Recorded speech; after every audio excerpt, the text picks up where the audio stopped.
उत्तर प्रदेश में दो बड़ी राजनीतिक पार्टियों में आमने सामने का मुकाबला है। बीजेपी और समाजवादी पार्टी के बीच दोनों ही पार्टियां बड़ी बड़ी बातें कर रही हैं और एक दूसरे पर जनता से वादा खिलाफी के आरोप लगा रही हैं।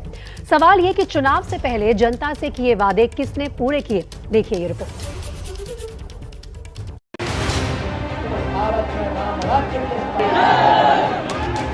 भारतीय जनता पार्टी जो कहती है सो करके दिखाती है। इन झूठों से बचाओ हमें। करौल में होने वाला चुनाव इस बार समाजवादी पार्टी की जमानत को जब्त करने वाला होगा। मिट्टी की कसम खाइए कि भारतीय जनता पार्टी का उत्तर प्रदेश से सफाया करेंगे। नौजवानों की सबसे बड़ी समस्या बेरोजगारी।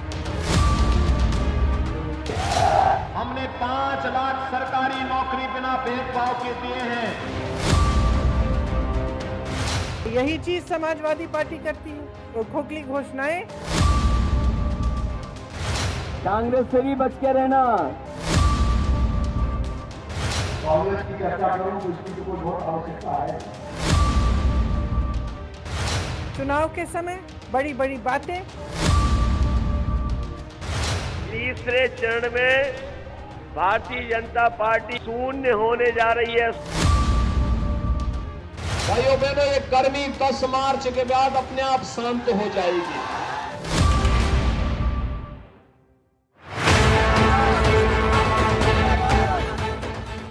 यूपी चुनाव की गर्मी अब चरम पर पहुंचती दिख रही है। मुख्यमंत्री योगी आदित्यनाथ बार बार गर्मी शांत करने वाला बयान देकर विपक्ष का हौसला तोड़ने में लगे हैं, तो अखिलेश यादव 2 चरणों में ही शतक ठोकने का दावा करके उन्हें चुनौती दे रहे हैं। आप जानकारी कर लो, पहले दूसरे चरण में ही शतक मार दिया है समाजवादी और आरएलडी ने। तीसरे चौथे के बाद पीछे नहीं मुड़ना है हम लोगों को। तीसरे जब तक 7वें चरण पर चुनाव जाएगा, आप पता कर लेना, भारतीय जनता पार्टी के बूथों पर भूत नाचेंगे, भूत नाचेंगे। बुलडोजर को मरम्मत करने के लिए भेज दिया हूं। 10 मार्च के बाद जब ये फिर से चलना प्रारंभ होगा, तो जिन लोगों में भी ज्यादा गर्मी निकल रही है, भाइयों बहनों, ये गर्मी 10 मार्च के बाद अपने आप शांत हो जाएगी। 10 मार्च के बाद क्या होगा, ये फिलहाल तो कोई नहीं जानता, लेकिन जनता इतना जरूर जानती है कि उसे क्या चाहिए। चुनावी रैलियों की गर्मी में चाहे जो भी मुद्दे उछाले जाएं, लेकिन असल मुद्दों पर क्या हुआ, ये सवाल जनता भी पूछ रही है। बेरोजगारी सबसे बड़ा मुद्दा है, सबसे बड़ा मुद्दा है। विकास तो सही है, मगर विनाश नहीं होना चाहिए अयोध्या का। गैस सिलेंडर सस्ता होना चाहिए और कड़वा तेल इतना महंगा है वो सस्ता होना चाहिए। महंगाई और बेरोजगारी जैसे मुद्दों पर लोगों की इस चिंता की सबसे बड़ी वजह है कि तमाम राजनीतिक दल इन मुद्दों पर जितने दावे और वादे करते हैं, सत्ता मिलने पर उन्हें भूल जाते हैं। उत्तर प्रदेश के चुनावी रण में इस समय जितने भी बड़े राजनीतिक दल हैं, वो सभी एक नहीं कई बार सरकार बना चुके हैं, लेकिन सत्ता में रहते हुए अगर उन्होंने वाकई अपने वादे पूरे किए होते तो आज उत्तर प्रदेश देश का तीसरा सबसे गरीब राज्य नहीं होता, राज्य की 38% आबादी गरीबी रेखा के नीचे नहीं होती, कुपोषण के मामले में यूपी चौथे नंबर पर ना होता, स्कूल जाने वाले बच्चों की संख्या कम नहीं हो जाती। लेकिन चुनाव के शोर में ये मुद्दे गुम हो जाते हैं। इसीलिए जरूरी है कि जनता को सरकार के काम का हिसाब मांगना चाहिए। नए वादों पर भरोसा करने से पहले पिछले चुनाव के वक्त किए वादों पर सवाल पूछना चाहिए। यूपी की बात की जाए तो 2017 में बीजेपी ने करीब 32 पन्नों का घोषणा पत्र जारी किया था। इन 32 पन्नों में 200 से ज्यादा वादे किए गए थे। अब सवाल है कि पिछले 5 साल में इन वादों में से कितने पूरे हुए।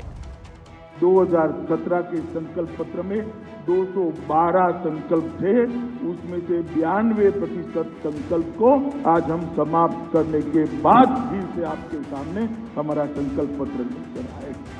ये भारतीय जनता पार्टी की कार्य संस्कृति है कि हम जो कहते हैं वो हम करते हैं, और हम कहते हैं वो करते की नीति के कारण ही हर प्रदेश के अंदर बार बार भारतीय जनता पार्टी को फिर से मैंडेट मिला है। बीजेपी का दावा है कि उसने जो कहा वो किया। तो पहले आपको दिखा दें कि 2017 के घोषणा पत्र में बीजेपी ने क्या क्या कहा। पहले ही पेज पर लिखे 9 संकल्पों को देखिए। इसमें कृषि, विकास, युवाओं को रोजगार, शिक्षा क्षेत्र में विस्तार से लेकर गरीबी से मुक्ति तक के वादे किए गए। इनमें से कुछ बड़े वादों पर गौर करिए। लघु और सीमांत किसानों की कर्ज माफी, गन्ना किसानों को 14 दिन के अंदर पूरा भुगतान, आलू, प्याज, लहसुन पर MSP, 20,000 करोड़ का मुख्यमंत्री कृषि सिंचाई फंड, भू माफिया के खिलाफ टास्क फोर्स का गठन, 5 साल में 70 लाख रोजगार, 100 रोजगार के मौके, 90 दिनों में खाली पड़े सरकारी पदों की भर्तियां शुरू करना, कॉलेज जाने वाले युवाओं को लैपटॉप और 1 GB इंटरनेट, सभी कॉलेज और विश्वविद्यालयों में मुफ्त वाईफाई, सभी लड़कियों को ग्रेजुएशन तक मुफ्त शिक्षा और प्रदेश में 25 नए मेडिकल कॉलेज। तो सबसे पहले बात करते हैं किसानों से किए वादों की। कर्ज माफी का फायदा प्रदेश के 86 लाख लघु और सीमांत किसानों को मिलना था। घोषणा पत्र के मुताबिक सभी छोटे किसानों का पूरा कर्ज माफ होना था, लेकिन सरकार ने 1 लाख तक का कर्ज ही माफ किया। पश्चिमी यूपी के गन्ना किसान बीजेपी के घोषणा पत्र के इस वादे से बहुत खुश थे कि उनके पुराने बकाये का पूरा भुगतान होगा और फसल बेचने पर चीनी मिलों से 14 दिन में भुगतान कराया जाएगा। गन्ना किसानों का कहना है कि बीजेपी की सरकार ने पुराने बकाये का भुगतान तो कर दिया, लेकिन 14 दिनों में भुगतान का वादा पूरा नहीं हो पाया। आज तक एक गन्ने का पेमेंट नहीं आया। कम से कम 2.5-3 लाख रुपए बकाया है, जो पिछले साल का है। इस साल का है 5-6 लाख रुपए। ये सोच कर लाए थे कि बहुत अच्छे दिन, लेकिन इन दिनों से वे पुराने बुरे दिन 100 गुना बेहतर। सरकार को सोचनी चाहिए कि आपने जो वायदे किए थे वो आपने पूरे नहीं किए। 95,000 करोड़ का भुगतान होता था 5 साल में समाजवादी पार्टी सरकार में, और 5 साल में योगी सरकार ने किया 1,55,000 करोड़ का। मानो लगभग अंतर जो है एकदम 2 गुना है। गन्ना किसानों की तरह आलू की खेती करने वाले किसानों की भी शिकायत है कि आलू को MSP पर खरीदने का जो वादा किया गया था उसे लेकर 5 साल में कुछ भी नहीं किया गया। क्या सरकारी खरीद हुई 5 सालों में? कोई खरीद नहीं हुई। एक भाषा बोल दी थी मैं खरीद करूंगा, तो जब से कोई खरीद का नाम ही नहीं आया इधर। बस ये तो कह दिया था कि मैं चुनाव की वजह से मैं खरीद लूंगा। सरकार के वादे तो बहुत होते हैं, मतलब जो है आलू MSP खरीद देंगे, अच्छा रेट भी दिलाएंगे, मतलब लागत भी कम करेंगे, लेकिन एक तरफ जो है यूरिया के दाम बढ़ा देते सरकार और DAP के दाम बढ़ा दिए, और मतलब किसान की आमदनी दूने करेंगे। मतलब सरकार के ये वादा रहा हमेशा। किसानों के अलावा दूसरा बड़ा मुद्दा है बेरोजगारी का। मुख्यमंत्री योगी आदित्यनाथ लगातार ये दावा कर रहे हैं कि उन्होंने 5 साल में 5 लाख सरकारी नौकरियां दी। हमारे नौजवानों के भविष्य के साथ खिलवाड़ होता था। हमने 5 लाख सरकारी नौकरी बिना भेदभाव के दिए हैं, बिना चेहरा देखे हुए देख दिए हैं। हालांकि बीजेपी के घोषणा पत्र में हर युवा को रोजगार देने के वादे के साथ 5 साल में 70 लाख रोजगार या 100 रोजगार के मौके पैदा करने की बात कही गई थी। इसमें से अगर सरकारी नौकरियों की बात की जाए तो बीते 5 सालों में यूपी पुलिस में 1,43,445 भर्तियां हुई, बेसिक शिक्षा विभाग में 1,25,987, राज्य लोक सेवा आयोग में 32,685, यूपी अधीनस्थ सेवा चयन आयोग में 18,584, यूपी माध्यमिक शिक्षा सेवा चयन बोर्ड में 15,004, उच्चतर शिक्षा सेवा आयोग में 1924, पावर कॉर्पोरेशन लिमिटेड में 6,507 नौकरियां दी गईं।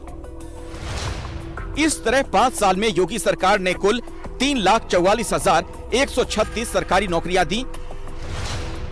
इसके अलावा संविदा और आउटसोर्सिंग के जरिए 3,21,203 नौकरियां दी गईं। पिछले 5 सालों में उनके जितने वादे थे सभी वादों में वो झूठे उतरे। रोजी नहीं है सबकी, सब लोग उससे परेशान है। रोजी चले तो ज्यादा अच्छा है, बाकी हद तक काम अच्छा हुआ है, लेकिन रोजी नहीं है, इसलिए सरकार से लोग नाराज है। ये भर्तियां खूब निकालते हैं, लेकिन हश्र यही होता है कि वो आगे जाके वो कैंसिल हो जाती है। बीजेपी के 2017 के घोषणा पत्र में युवाओं के लिए जो बड़े वादे किए गए थे, उनमें से एक वादा कॉलेज के छात्रों को फ्री लैपटॉप और 1 GB इंटरनेट देने का था। इसे पूरा करने के लिए सरकार ने अपने चुनाव के ठीक पहले लैपटॉप बांटना शुरू किया, जिसे लेकर अखिलेश भी अपनी चुनावी रैलियों में तंज कर रहे हैं। 1 करोड़ स्मार्टफोन कहाँ मिल गया बताओ? माधवगढ़ के नौजवानों किसको मिल गया? आपको न लैपटॉप दिया, न टैबलेट दी और न स्मार्टफोन दिया। और वो देते भी क्यों आपको? बाबा जी खुद कंप्यूटर नहीं चला पाते हैं। उत्तर प्रदेश का युवा भी स्मार्ट युवा बने, इसके लिए हम लोगों ने 1 करोड़ युवाओं को स्मार्टफोन और टैबलेट देने के कार्यक्रम को आगे बढ़ाया है। देर से ही सही, लेकिन बीजेपी के इस वादे के तहत जिन लोगों को सरकार की तरफ से लैपटॉप मिले, वो इसे लेकर काफी खुश नजर आ रहे हैं। और लैपटॉप भी मिला हुआ है, सब मिला हुआ है। हाँ, बिल्कुल मिला। 1 GB डाटा फ्री मिलेगा? मिला है, मिला ऐसा है, हुआ है? बिल्कुल हुआ है। वाईफाई वाली जो प्रक्रिया है वो बनारस और आसपास के लगभग सभी विश्वविद्यालयों में हो चुकी है। बीजेपी के घोषणा पत्र में ग्रेजुएशन तक लड़कियों को मुफ्त शिक्षा का वादा था। इसे पूरा करने के लिए सरकार की तरफ से 15,000 रुपए की मदद दी गई। 25 मेडिकल कॉलेज खोलने का वादा था। 16 मेडिकल कॉलेज खोले जाने की शुरुआत की जा चुकी है। हर घर तक नल से जल का वादा अधूरा है, क्योंकि अभी सिर्फ 13% लोगों के घर नल से जल पहुंच पा रहा है। लेकिन सवाल सिर्फ बीजेपी का नहीं, चुनाव में बीजेपी के घोषणा पत्र के वादों पर सवाल उठा रहे अखिलेश ने खुद क्या किया वो भी देखिए। 2012 से 2017 तक वो मुख्यमंत्री थे। 2012 में उन्होंने भी वादा किया था किसानों की कर्ज माफी करेंगे, लेकिन ये कर्ज शर्तों के साथ माफ किया गया। बुनकरों, किसानों को फ्री बिजली देने की बात कही गई थी, लेकिन हकीकत में बुनकरों को सब्सिडी मिली और किसानों को फ्री बिजली नहीं मिली। गांव में 20 घंटे बिजली सप्लाई का वादा था, 18 घंटे तक ही मिल पाई। 10वीं पास बच्चों को टैबलेट देने की बात कही गई थी, लेकिन उन्हें टैबलेट नहीं मिले। इसी तरह बेरोजगारों को सालाना 12,000 भत्ता देने का वादा था, जो 2012 से 2014 तक ही बटा। समाजवादी पार्टी की सरकार 5 साल तक थी। 5 साल में इन्होंने 18,000 गरीबों को भी मकान नहीं दिया। यानी चुनावी वादों को लेकर हर कोई एक दूसरे पर सवाल उठाता है, लेकिन खुद सरकार में आते ही उन्हें भूल जाता है।